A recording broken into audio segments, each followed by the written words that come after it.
You probably already have a pretty good intuitive feel for what a factor is, but just in case, let's spell it out explicitly.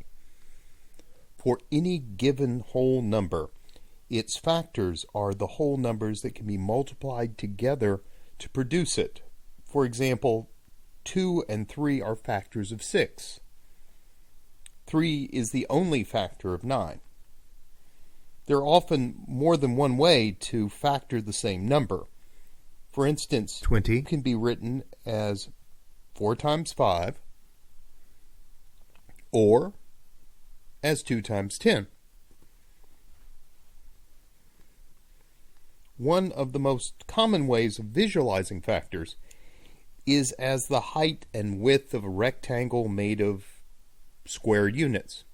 Here we have a rectangle made of 12 squares with height 2 and width 6. That's a nice way of picturing the fact that 2 times 6 is 12. Of course, 12 can also be written as 3 times 4. So we can therefore make a rectangle of 12 squares that has height 3 and width 4. Prime numbers.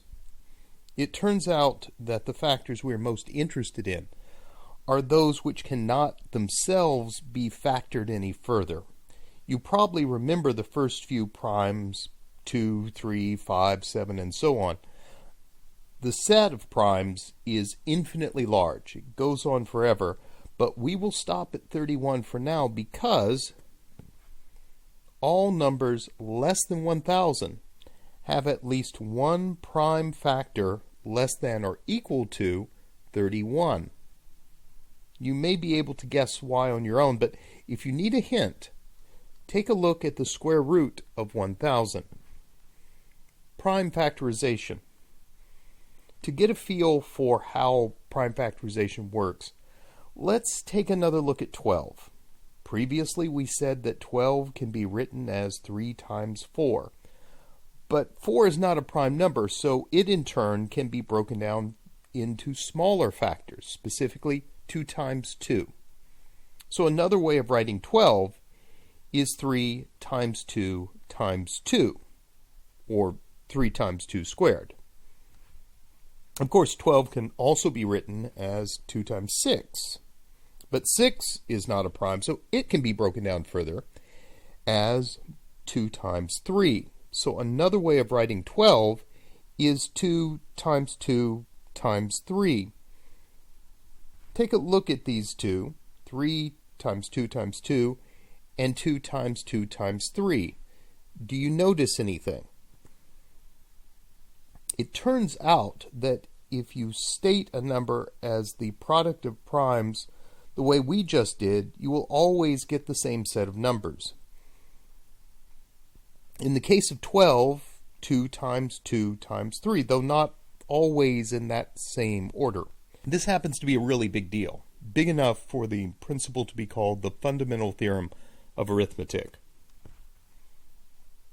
An algorithm is a sequence of steps that we can apply to reliably get an answer to a certain kind of problem. For finding prime factors, the algorithm we use is called a factor tree. Here's how it works. Take the number we want to factor, in this case 12. Our first prime number is 2. So we ask ourselves, does 2 go into 12? If the answer were to be no, then we would go to the next prime number, which is 3. But since 2 does go into 12, the next step is to divide 12 by 2, which gives us 6. Take a minute to take a look at the tree so far. Try to study the relationship between each of the numbers. Okay. Now let's go on to the next step. Look at 6. We're going to do basically the same thing to 6 that we just did to 12. Does 2 go into 6? Yes. How many times? 3. 3 is a prime number, so we can't break it down any further. That means our factor tree is finished. Keep in mind that The factor tree itself is not the quote-unquote answer. What we are really interested in is what prime numbers you have to multiply together to get 12. So, once we have the factor tree finished, the next step is to count the number of times each prime factor occurs. In this case, 2 occurs twice and 3 occurs once.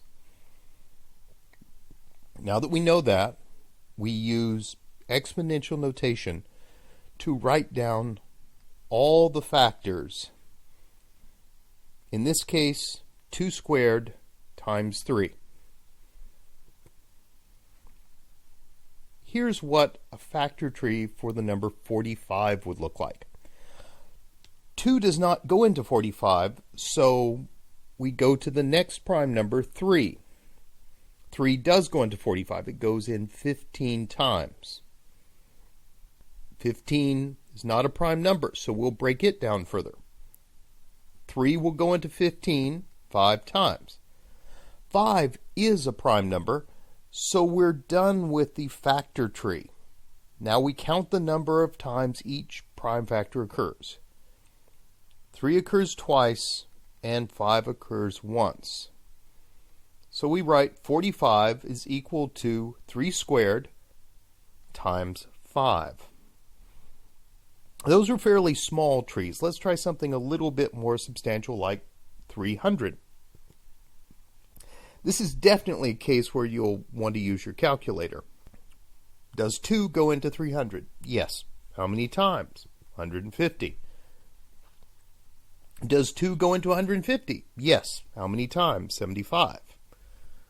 Does 2 go into 75? No. Go into 3. Does 3 go into 75? Yes. How many times? 25. Does 3 go into 25? No. That means we are done with the 3's and we can move on to the next prime number, 5. Does 5 go into 25? Yes. How many times? 5. Since 5 is a prime number, there is nothing left to factor, so we are done with the factor tree. All we have to do now is count the number of times each prime factor occurs and write our answer.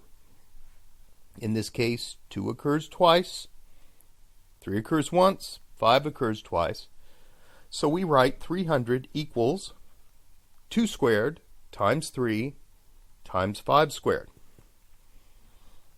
Obviously, there are many ways of writing 300 as the product of 2 or more numbers.